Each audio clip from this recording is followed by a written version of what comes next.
Well, here's the deer. No header.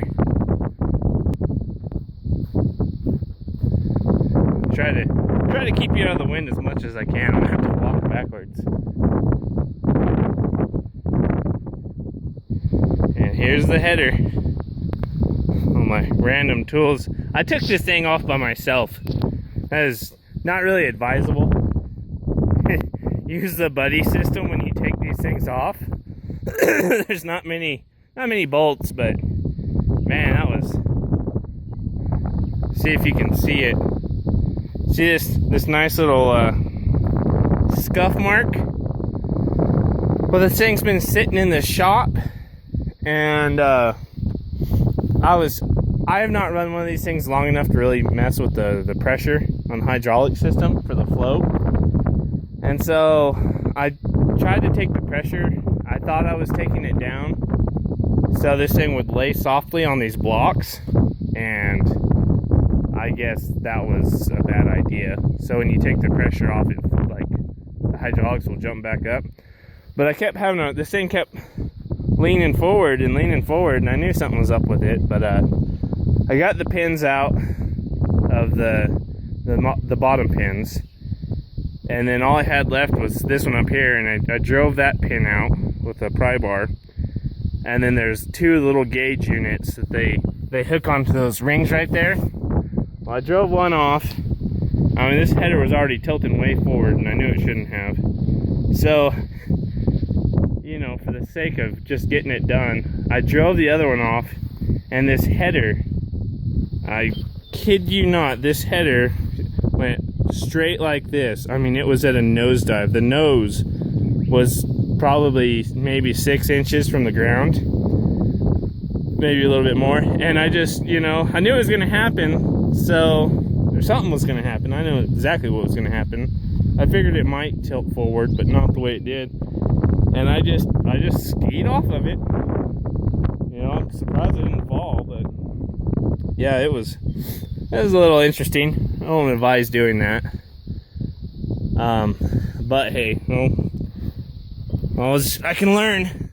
But this is what surprises me. This is the pin. I mean, it's not a very big pin. This is what holds it on here.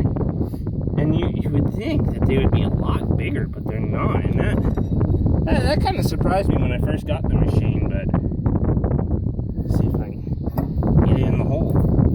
But yeah, that's really what holds it on there. Just, you know, two bottom pins and the top pin is actually the biggest pin.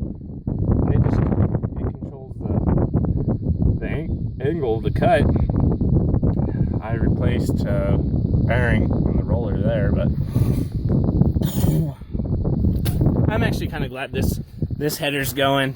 You know, it's got some issues. It's worn out. It's not worn out. It's still got a lot of use left in it, but it's starting to get a lot of high maintenance. It's getting ready to get really high maintenance, and so, you know, it's new header would have fixed the problem, but I bought that Massey, and so it's actually going to be here today, and so that's why I'm taking this off. It should be here in a couple hours, so I'll get a video of it coming in. Hopefully I can get it all taken off the truck and put back on the truck just fine, but this is it. It's the start of something new, I hope. But yeah, I don't know, I really like that machine. I really like it. It's a good machine. I'm not just a fan of John Deere. But it just, the tractor unit itself, and even the way this cutter bar is designed, is a really good machine. Just this conditioner's not what I need. And the silly thing is, I looked heavily into just trying to swap conditioners, because it's got some, looks like it had spots to put another set of conditioners in, but what you'd have to do is you pretty much got to change the whole frame unit around the conditioner, and by the time you do that, and I talked to Deere heavily about it, you might as well just buy a new conditioner, or a new header, because it's just the man hours and the cost of the frame and everything is just so heavily expensive that, And pretty much by the time you change the frame around it, because it's all just one giant frame, then, you know, you're putting an old cutter bar into it, and you might as well just buy a new header. You know, wish it wasn't that way, because I would have kept this machine, but that's how it is. You know, I was assured by a guy I bought some Deere tractors from that this conditioner would do hay grazer fantastically well, and it wasn't. And come to find out, the guy doesn't work for Deere anymore, and he's now a banker. So, you know, I guess maybe he thought that'd be a better profession. But anyways, I'll quit rambling so I can get videos of the other machine coming in, so it's not such an epically long video again. But thanks for watching. Well, there it is. 9635 16-foot header with a merger.